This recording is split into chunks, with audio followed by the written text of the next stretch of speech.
What's going on, guys, and welcome back to another episode of Club and Country. This is the 10th episode in the series, and we start today's episode off with some player training here for Thierry Ambrose, JJ, and also our youth team goalkeeper Barmy as well. Ambrose now up to a 71 overall, some amazing progression from him during the season so far, after some amazing performances as well. What a season he is having, both for development and also performances on the pitch as well. JJ, you may have noticed too, is still on the dribble course right now. That's because his stamina is still laughably bad, and even though we have filled it up quite nicely since the start of the season, it was really poor. We've done quite well to develop it to what it is now. It's still really bad. He barely replenishes any energy before the next game. He needs to get that improved to an acceptable level before we stop training that stat for him. But we take on Bordeaux though for the first game of today's episode here. Bordeaux for the first game of today's episode here, the first of three in today's episode in the Coupe Nationale. Now in the Coupe de Ligue earlier on in the year, we were knocked out by Lyon, which was so far our first and only defeat of the series so far by 2-0 away from home, taking on a Ligue 1 opposition.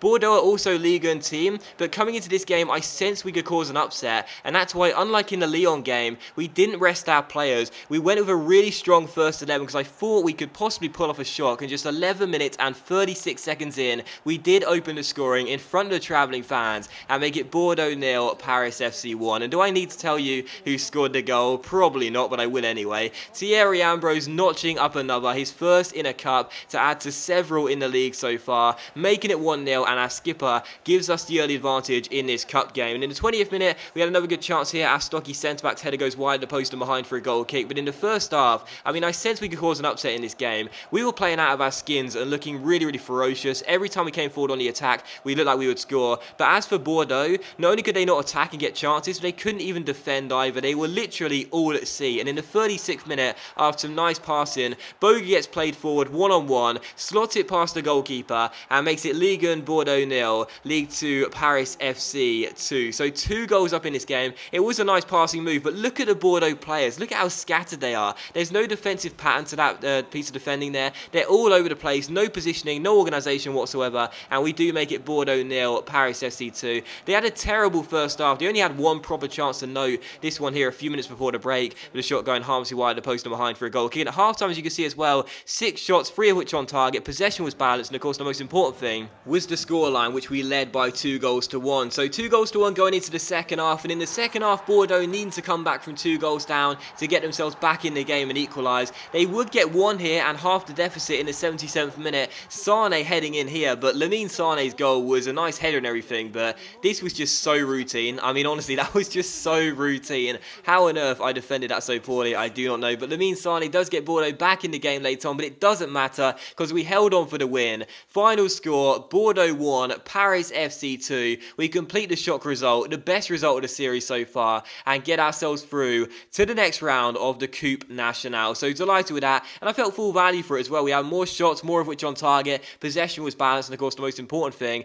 getting the 2-1 scoreline as well. I thought we played really well in that game, and I sensed we could cause an upset. I sensed we could cause a surprise result and get ourselves through, and that's exactly what we did, because in the game against Lyon in the Coupe de Ligue, I expected us to get battered in that game, and we did lose it by 2-0, but that was with a backup side. That was me using players I hadn't used previously before in the season. That was me basically just conceding defeat before the game had even started. And against the Ligue 1 opposition, I was thinking, again, we take on Bordeaux here, another Ligue 1 side. I definitely sense there is a possibility of us getting through if we do play the starters. So that's exactly what we did. We played the usual first 11, just a couple of changes being made to it after getting a rest after they got arrested in the previous game to that one. And of course, it does prove to pay dividends as well, as we do get ourselves through to the next round of the Coupe Nationale. Delighted with that, and again, I will say it was full value for it too. We played very well and deserved the win by 2-1. So a fantastic result, the best result of the series so far, and we are through to the next round of Coupe Nationale. Disappointed to find out after the game there's no prize money for that tournament, but either way, the most important thing is getting through,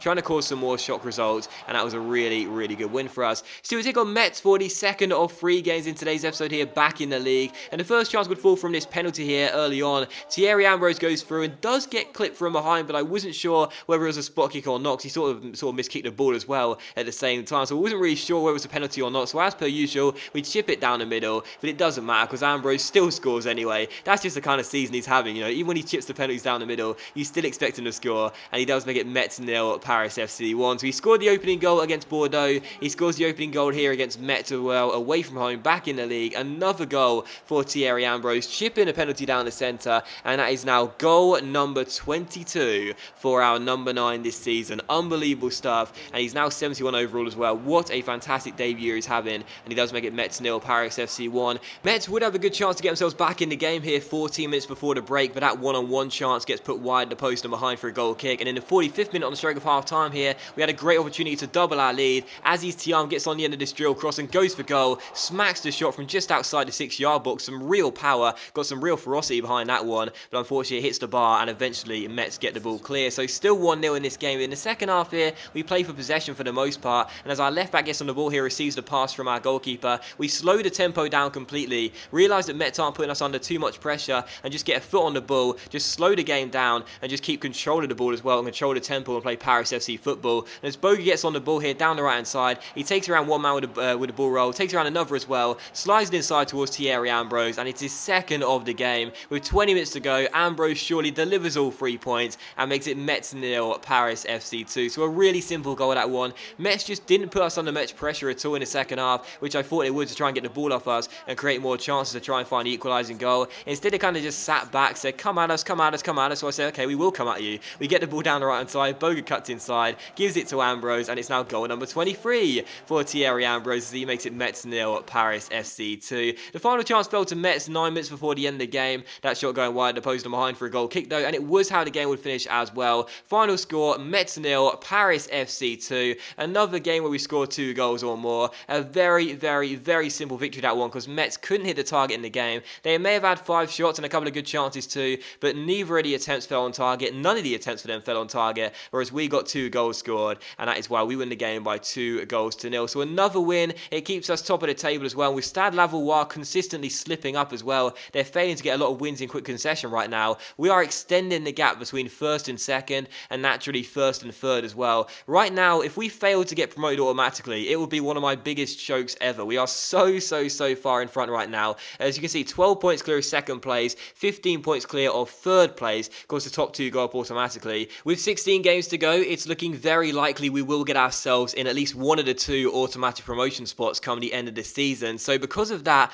I was wondering last night, do you guys want to simulate some games in this season or not? Because last year with Racing Santander in Club and Country, in our first season in Liga Adelante, just like here with Paris FC, we got ourselves a lead at the top of the table, and therefore afterwards we kind of knew that we were probably going to get promoted at some stage, so we decided to go ahead and simulate quite a few games. It sped the season up a little bit. A lot of people asked me to do that, so I thought last night maybe we'll do the same again this season as well. Let me know in the comment section down below, should I simulate some games or not, just to speed the season up a little bit. Let me know anyway, and I don't mind doing that if that's what you prefer, to just try and get through the season a little bit quicker, as it is pretty much nailed on the wall now that we'll probably go up in first or second. It is so unlikely that we'll lose a 15-point gap between first and third. Still, we take on Evian for the third and final game of today's episode here, back at home in the league, and the first couple of chances fell to Evian, and in the first half we didn't really do too much. We were looking very lethargic, not really playing like our usual self. So in the second half, I need to up the intensity a little bit, up the tempo. We got ourselves the first chance there and the first goal of the game there as well. Ambrose's shot was well saved by the goalkeeper, a really good save to be honest, but Grange tapped in the rebound and made it Paris FC 1, Evian 0 with his first goal of the season. And with 10 minutes to go here, Ambrose was looking for his first goal of the game,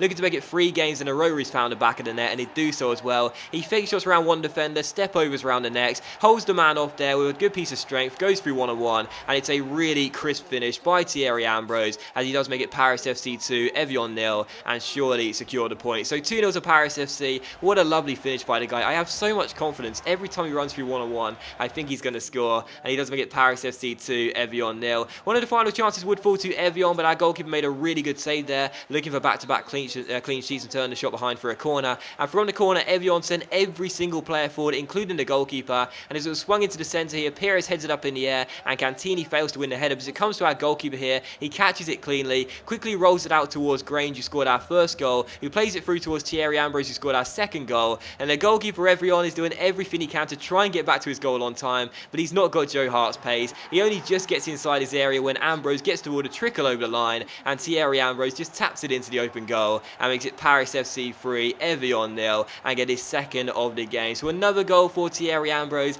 He's now hit 25 in the season, with still 15 games to go after this one. Unbelievable stuff. Is he going to get more than 38 goals this season and score more than the amount of games he'll play this season in the league? Unbelievable stuff anyway. He scores here, goal number 25 for Ambrose, and he does wrap up the points in style. So Paris FC 3, 3, Evian 0. Not the best of first half performances, but we still got the job done with 3 goals in the second half. Another win for Paris SC, fantastic to see. And again, still top of the table. And once again, let me know in the comment section down below, do you want me to simulate some games in the later stages of this season? As it is pretty much nailed on the wall now, we probably will get promoted due to how well we started the season off and how well we continue to play during this season. Let me know in the comment section down below. I don't mind simulating games for you. That does end the episode though, guys, so thank you very much for watching the video. I really hope you have enjoyed it. If you enjoyed today's episode of Club and Country, then please do leave a like, so it's much appreciated. It really does help my channel out, and I'm talking very quickly, I know, and I'll see you for the next episode of Club and Country very soon.